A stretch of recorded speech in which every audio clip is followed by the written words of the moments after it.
రైటికా breaking news చూస్తున్నాం. దేశంలో గణతంత్ర వేడుకలు అంగరంగ వైభవంగా జరుగుతున్నాయి. ఈ సందర్భంగా ఢిల్లీ ఎన్సీఆర్ ప్రాంతంలో భారీగా భద్రతా ఏర్పాట్లు చేశారు. హస్తినాలో జరిగే పరేడ్ను సురక్షితంగా నిర్వహించేందుకు పోలీసు, పారామిలిటరీ దళాలు, సైన్యం సంయుక్తంగా కట్టుదిట్టమైన భద్రతా ఏర్పాట్లు చేశాయి. ఢిల్లీలోని గురుగ్రామ్ జిల్లా తిక్రీ, సింఘు, కపేషేరా అనగా భద్రాపూర్, ధౌలా, కువాన్ వంటి సరిహద్దు ప్రాంతాల్లో వాహనాల తనిఖీలు మరింత పటిష్టంగా చేస్తున్నారు.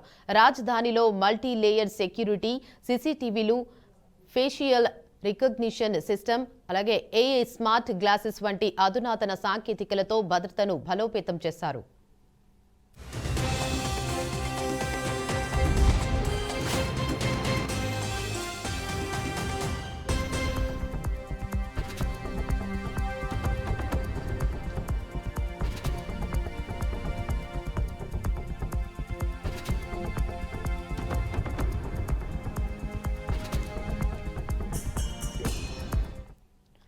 రైతిక బ్రేకింగ్ న్యూస్ చూస్తున్నాం. దేశంలో గణతంత్ర వేడుకలు అంగరంగ వైభవంగా జరుగుతున్నాయి. ఈ సందర్భంగా ఢిల్లీ ఎన్సీఆర్ ప్రాంతంలో భారీగా భద్రతా ఏర్పాట్లు చేశారు. హస్తినాలో జరిగే పరేడ్ను సురక్షితంగా నిర్వహించేందుకు పోలీసు, పారామిలిటరీ దళాలు, సైన్యం సంయుక్తంగా కట్టుదిట్టమైన భద్రతా ఏర్పాట్లు చేశాయి. ఢిల్లీలోని గురుగ్రామ్ జిల్లా తిక్రీ, సింఘు, కపాషేరా, బదర్పూర్, ధౌలా, కువాన్ వంటి సరిహద్దు ప్రాంతాల్లో వాహనాల తనిఖీలు మరింత పటిష్టంగా చేస్తున్నారు. రాజధానిలో మల్టీ లేయర్ సెక్యూరిటీ, సీసీటీవీలు, facial recognition system, AI smart glasses వంటి అధునాతన సాంకేతికలతో భద్రతను బలోపేతం చేశారు.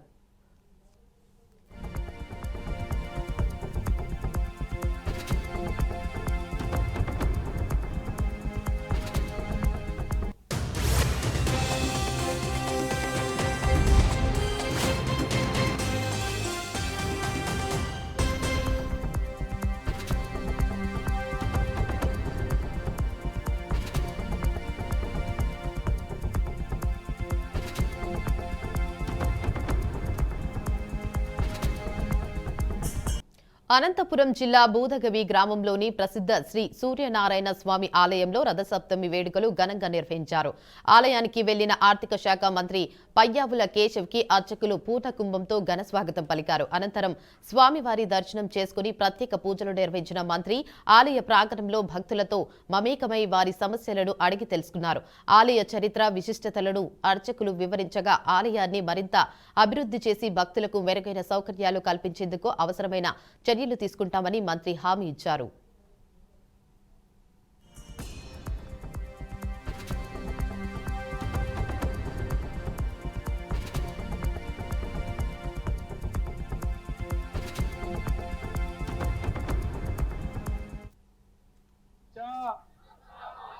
కర్మేణ నిరంతరం పాటుపడుతూ నిస్వార్థంగా అవినీతి అక్రమాలకు పాల్పడకుండా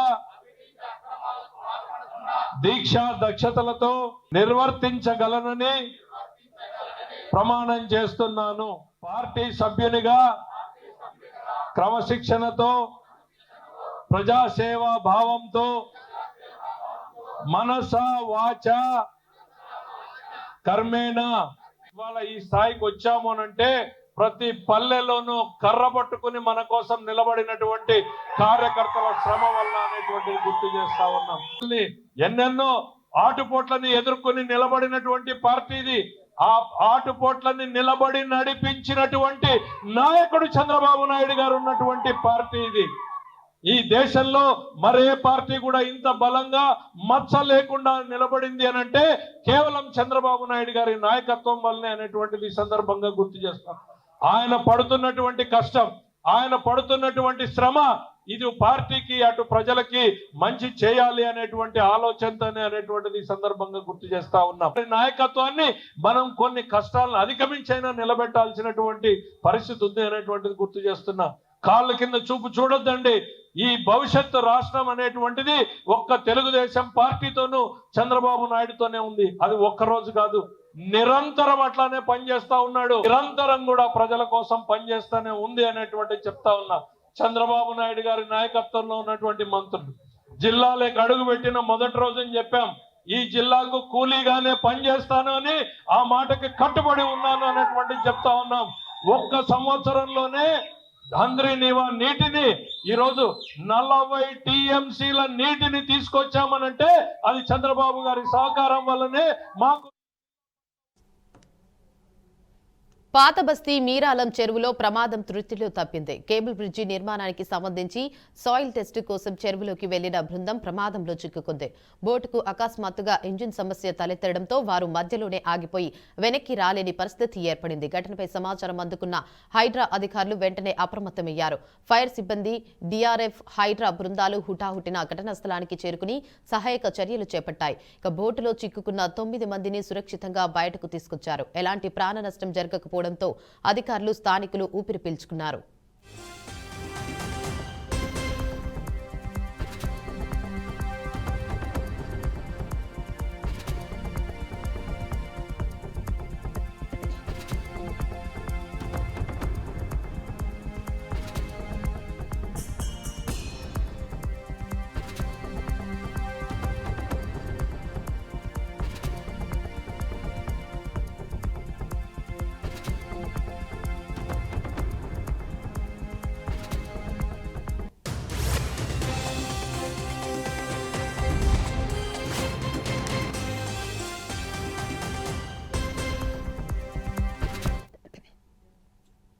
బులెటిన్లో షార్ట్ బ్రేక్ తీసుకుందాం. Stay with us. Sri Sathya Sai జిల్లా పూలుకుంట గ్రామంలో విషాద ఛాయలు అలుముకున్నాయి. గ్రామానికి చెందిన జావిద్ అనే యువకుడు వాలీబాల్ ఆట ఆడుతున్న సమయంలో అకస్మాత్తుగా కుప్పకూలిపోయి అక్కడి వారు ఆసుపత్రికి తరలించే ప్రయత్నం చేయగా మార్గం మధ్యలోనే మృతి చెందినట్లు సమాచారం.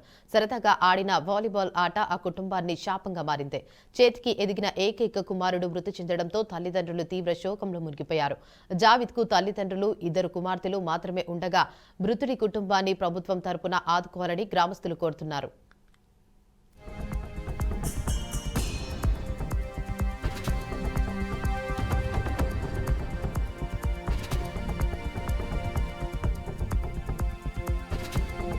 గ్రామంలో జావేద్ అనే అబ్బాయి 16 సంవత్సరాల అబ్బాయి ఈరోజు సెలవు దినం కావడంతో గ్రౌండ్లోకి పోయి వాలీబాల్ ఆడుతుండగా హఠాత్తుగా కుప్పకూలిపోయాడు. వెంటనే వారి తల్లిదండ్రులు లేరు, కూలి పనులు 4 పనులు చేసుకుని వాళ్ళు జీవనం సాగిస్తున్నారు. వెంటనే కదిరి తీసుకొని మార్గ మధ్యంలో చనిపోయాడు. వాళ్ళ తల్లిదండ్రులు కూలి పనులు చేసుకుని జీవనం సాగి అతనికి వచ్చి 2 కూతుర్లు, కుమారుడు. ఈ అబ్బాయి ఇద్దరికి ఏమైనా గవర్నమెంట్ తరఫున సహాయ సహకారాలు అందించాలని కోరుకుంటూ ఇట్లా గ్రామ ప్రజల తరఫున కోరుకుంటున్నాం.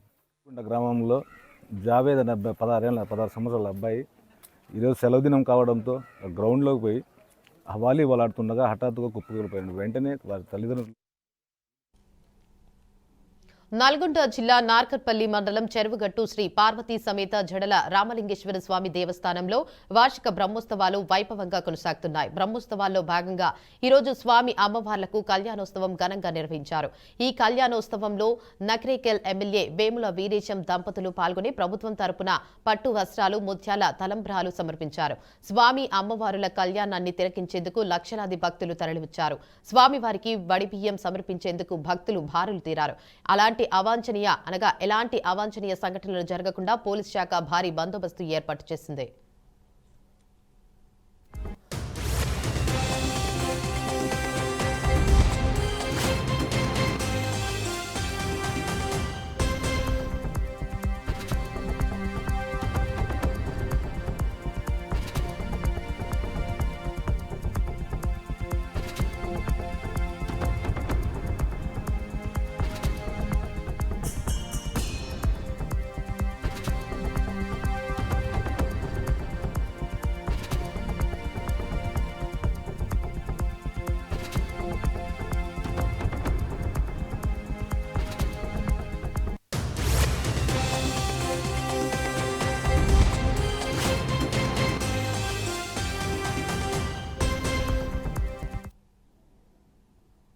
అమెరికాను భారీ మంచు తుఫాను కుదిపేస్తుంది. వింటర్ స్మార్ట్ స్టార్మ్ ప్రభావంతో దేశవ్యాప్తంగా జనజీవనం పూర్తిగా స్తంభించిపోయింది. మధ్య, తూర్పు, దక్షిణ ప్రాంతాల్లో భారీగా మంచు కురుస్తుండటంతో పాటు ఐస్ పేరుకుపోవడంతో రవాణా వ్యవస్థ తీవ్రంగా అస్తవ్యస్తమైంది. గత 2 రోజుల్లో దేశవ్యాప్తంగా 13,000కు పైగా విమానాలు రద్దయ్యాయి. హ్యూస్టన్, షికాగో, అట్లాంటా, డల్లాస్ వంటి ప్రధాన విమానాశ్రయంలో విమాన రాకపోకలు పూర్తిగా నిలిచిపోయాయి. మంచు తుఫాన్ ప్రభావంతో రోడ్డు, రైలు రవాణా కూడా తీవ్ర అంతరాయానికి గురైంది.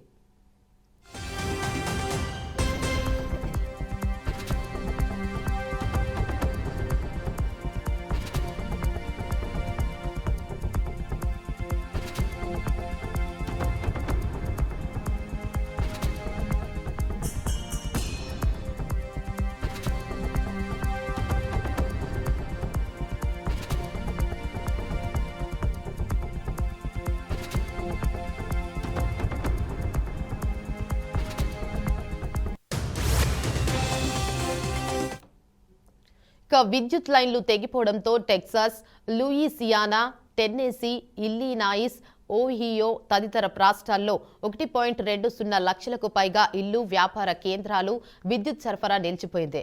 ఇక దాదాపు 14 కోట్ల మంది ప్రజలు ఈ తుఫాను ప్రభావానికి గురయ్యారని అధికారులు అంచనా వేస్తున్నారు.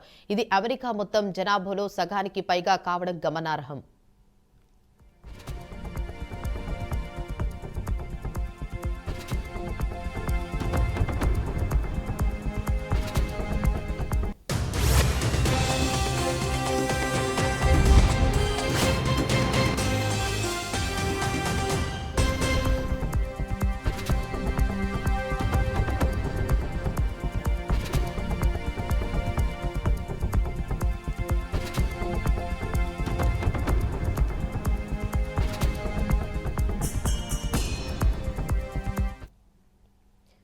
పరిస్థితి తీవ్రత దృష్ట్యా దాదాపు 22 రాష్ట్రాలు ఎమర్జెన్సీ ప్రకటించాయి. మరోవైపు నిత్యావసరాల కోసం ప్రజలు సూపర్ మార్కెట్లకు పరుగులు తీయడంతో బ్రెడ్, పాలు, బ్యాటరీలు, అలాగే ఇంధనం వంటి వస్తువులు తీవ్ర కొరత ఏర్పడింది. కొన్ని ప్రాంతాల్లో 8 నుంచి 13 అంగుళాల వరకు మంచు కురవగా ఉష్ణోగ్రతలు మైనస్ స్థాయికి పడిపోయాయి.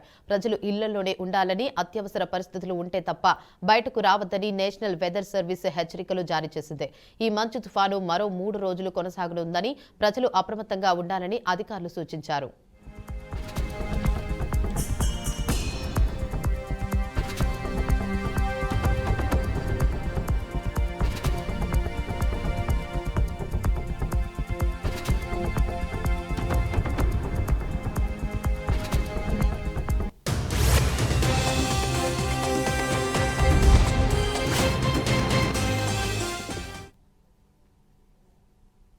రిపబ్లిక్ డే రోజున దేశం ఒక్కసారిగా ఉలిక్కిపడింది. రాజస్థాన్ ఏటీఎస్ స్థానిక పోలీసులు కలిసి నిర్వహించిన సంయుక్త ఆపరేషన్లో భారీగా పేలుడు పదార్థాలు పట్టుబడటం తీవ్ర సంచలనం రేపింది.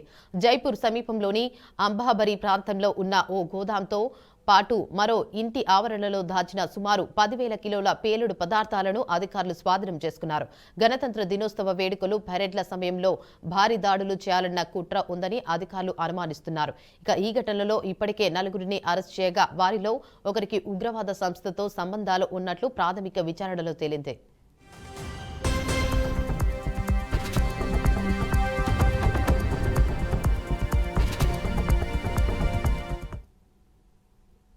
ఇంటెలిజెన్స్ సమాచారం ఆధారంగా 2 రోజుల పాటు నిఘా నిర్వహించిన అనంతరం ఆదివారం రాత్రి ఈ ఆపరేషన్ చేపట్టినట్లు పోలీసులు వెల్లడించారు. ఈ ఆపరేషన్ విజయవంతం కావడంతో దేశం ఒక పెద్ద ప్రమాదం నుంచి తప్పించుకుందని రాజస్థాన్ ముఖ్యమంత్రి భజన్ లాల్ శర్మ తెలిపారు. కేంద్ర హోంమంత్రి అమిత్ షా కూడా ఈ ఆపరేషన్లో పాల్గొన్న పోలీసు బృందాలను ప్రత్యేకంగా అభినందించారు. ఈ కేసు విచారణను ఎన్ఐఏ చేపట్టింది. ఇక ఈ ఘటనతో ప్రజలు తీవ్ర భయాందోళనకు గురవగా జైపూర్, ఉదయ్పూర్ వంటి నగరాల్లో భద్రతను మరింత కట్టుదిట్టం చేశారు. అంతేకాకుండా దేశవ్యాప్తంగా రెడ్ అలర్ట్ ప్రకటించారు.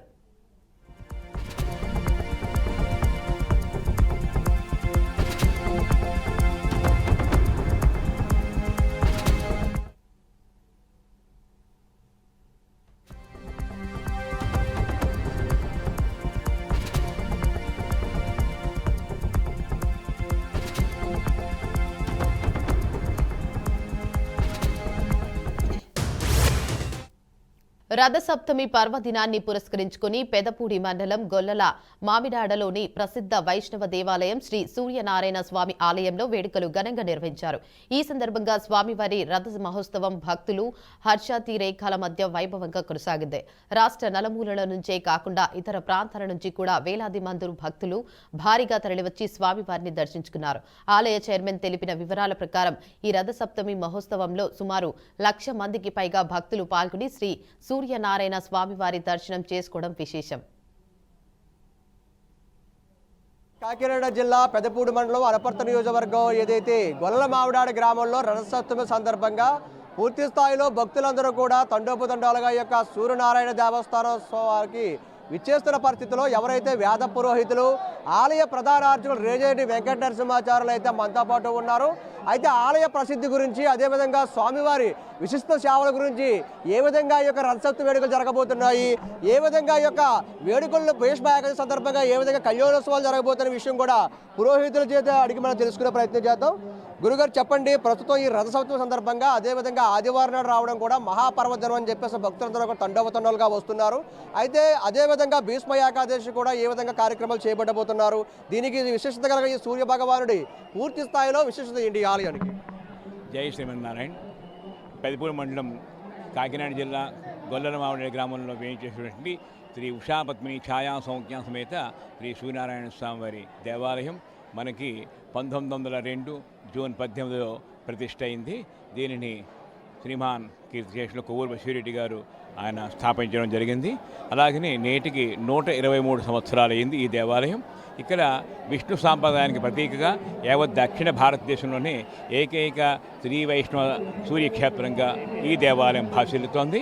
ఈ సంవత్సరం మహావిశేషం ఏమిటయ్యా అంటే ఈ రథసప్తమి ఆదివారం సప్తమి ఈ రెండు కలిస్తే అసలు భాను సప్తమి అని పిలుస్తారు.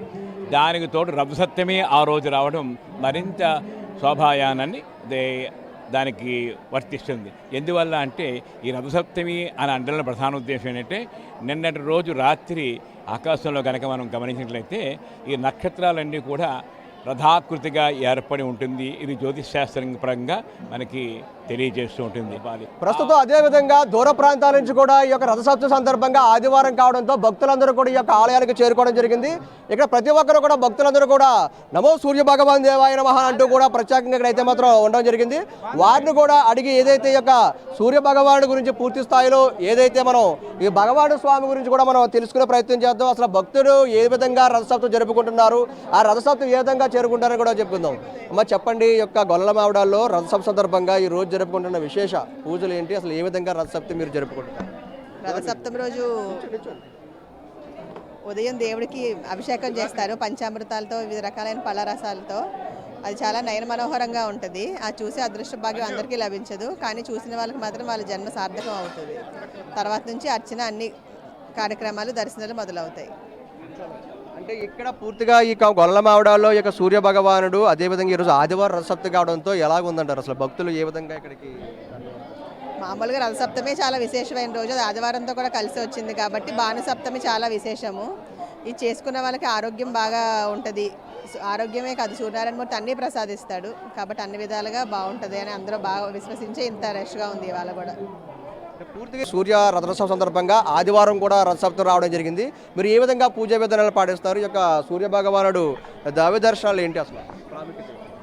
ఈరోజు సూర్యుడు ఉదయించగానే పాలు పొంగించుకొని పిడకల మీద ఆవు పిడకల మీద పాలు పొంగించి పరమాన్నం వండి సూర్యదేవుడికి చిక్కుడు ఆకులతో నైవేద్యం పెట్టి పూజ చేసుకోవాలి. కథ చదువుకొని అక్షంతలు వేసుకుని సూర్య అష్టోత్తరం అన్నిటితోని పూజ చేసుకోవాలి. ఇంకా మేము పుట్టినప్పటి నుంచి ఏది చిన్న కార్యక్రమం జరిగినా ఇక్కడ సూర్యనారాయణమూర్తి దర్శనం చేసుకుని మేము చేసుకుంటాము. ఒక రకంగా చెప్పాలంటే మా ఇంటి దేవుడి కిందే సూర్య భగవానుడు. ఆరోగ్యానికి బాగా మనకి ఆరోగ్యం బాగా ఇచ్చే దేవుడు సూర్య భగవానుడు. ప్రస్తుతం అందరూ కూడా భక్తులందరూ కూడా ఆదివారం రథసప్తమి కావడంతో సూర్య భగవాన్ని దర్శనం చేసుకుంటే ఆరోగ్య ప్రదాతగా పూర్తిగాంచిన పేరుగాంచిన సూర్య భగవానుడి దేవాలయంలో ప్రత్యేక పూజలు కూడా ఉదయం నుంచి కూడా ఆ యొక్క ఏదైతే సూర్య భగవానుడి ఒక పిడకల పొయ్యి పెట్టి ముగ్గు వేసి పిడకల పొయ్యి పెట్టి దాని మీద పరమన్నం వండుకుని చిక్కుడాకులతో పూర్తి స్థాయిలో చిక్కుడుకాయలతో కూడా ఏర్పాటు చేసి అద్దం పెట్టి ఆ సూర్య భగవాని ప్రతిబింబం అద్దంలో చూసిన తర్వాత ఆ యొక్క స్వామివారి దర్శనం చేసుకోవడం జరుగుతుందని చెప్పేసి కూడా భక్తులు వారి యొక్క స్వామివారి ప్రగాఢ నమ్మకంతో అయితే మాత్రం దర్శనం చేసుకోవడం జరుగుతుంది. ఇప్పటికే పూర్తి స్థాయిలో ఈ యొక్క పెదపూడి మండలం ఏదైతే గొల్లల మావిడాల్లో ఉన్న సూర్య భగవానుడి దేవస్థానానికి అయితే మాత్రం భక్తులైతే మాత్రం వేలాది మంది భక్తులైతే మాత్రం పూర్తి స్థాయిలో చేరుకోవడం జరిగింది. మరికొద్దిసేపట్లో కూడా రథోత్సవ కార్యక్రమంలో లక్షలాది మంది అయితే మాత్రం పూర్తి స్థాయిలో చేరుకుని ఈ యొక్క స్వామివారి దర్శనార్థం కూడా నమో సూర్య భగవాన్ దేవాయ అంటూ కూడా నామస్మరణతో మాత్రం మారిపోయే పరిస్థితి ఉంది. కెమెరామెన్ విజయ్తో అశోక్, బిఆర్కే న్యూస్, తూర్పుగోదావరి జిల్లా. గణతంత్ర దినోత్సవం వేళ కేంద్ర ప్రభుత్వం పద్మ పురస్కారాలు 2026కు గాను ప్రకటించింది.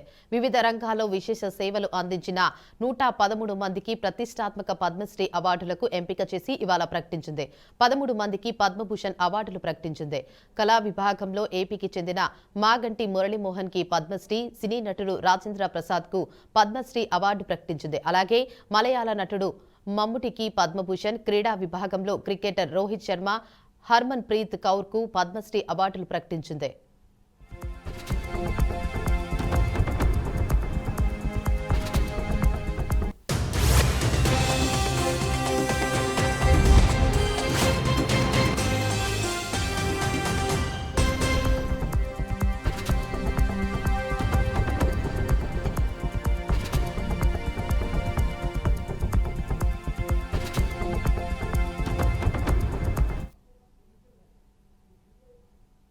గణతంత్ర దినోత్సవం వేళ కేంద్ర ప్రభుత్వం పద్మ పురస్కారాలు 2026కు గాను ప్రకటించింది.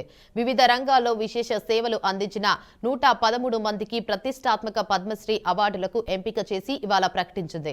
13 మందికి పద్మభూషణ్ అవార్డులు ప్రకటించింది. కళా విభాగంలోకి ఏపీకి చెందిన మాకంటి మురళీమోహన్ కి పద్మశ్రీ, సినీ నటుడు రాజేంద్ర ప్రసాద్ కు పద్మశ్రీ అవార్డు ప్రకటించింది. అలాగే మలయాళ నటుడు మమ్ముటికి పద్మభూషణ్, క్రీడా విభాగంలో క్రికెటర్ రోహిత్ శర్మ, హర్మన్ ప్రీత్ కౌర్ కు పద్మశ్రీ అవార్డు ప్రకటించింది.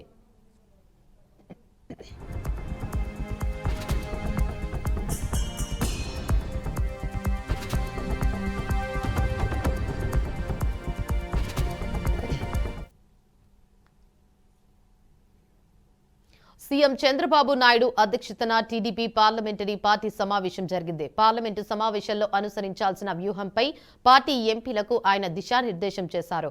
రాష్ట్రానికి రావాల్సిన ప్రాజెక్టులు, ఆర్థిక సహాయంపై చర్చించారు. పార్లమెంటు సమావేశాల్లో అమరావతి చట్టబద్ధతపై బిల్లు పెట్టే ఛాన్స్ ఉందని నేపథ్యంలో ఎంపీలకు చంద్రబాబు కీలక సూచనలు చేశారు. పోలవరం నిధులపైన చర్చించారు. అమరావతికి ఇప్పటికే 15,000 కోట్ల నిధులను విడుదల చేసిన విషయాన్ని తెలిపారు.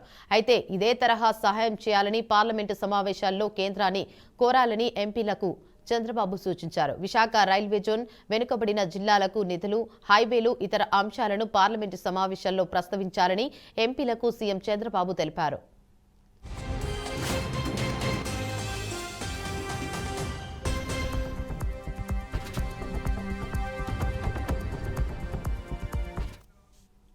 కాగా ఈ నెల 28 నుంచి పార్లమెంటు బడ్జెట్ సమావేశాలు ప్రారంభం కానున్నాయి. ఫిబ్రవరి 1న బడ్జెట్ ప్రవేశపెట్టనున్నాయి. ఇక ఈ బడ్జెట్లో ఏపీకి అత్యధిక ప్రాధాన్యం ఇవ్వాలని ఏపీ కోరుతుంది. ఆయా శాఖల నుంచి రావాల్సిన నిధులు విడుదల చేయాలని విజ్ఞప్తి చేస్తోంది. ఇక ఈ నేపథ్యంలో టీడీపీ ఎంపీలకు సీఎం చంద్రబాబు దిశానిర్దేశం చేశారు.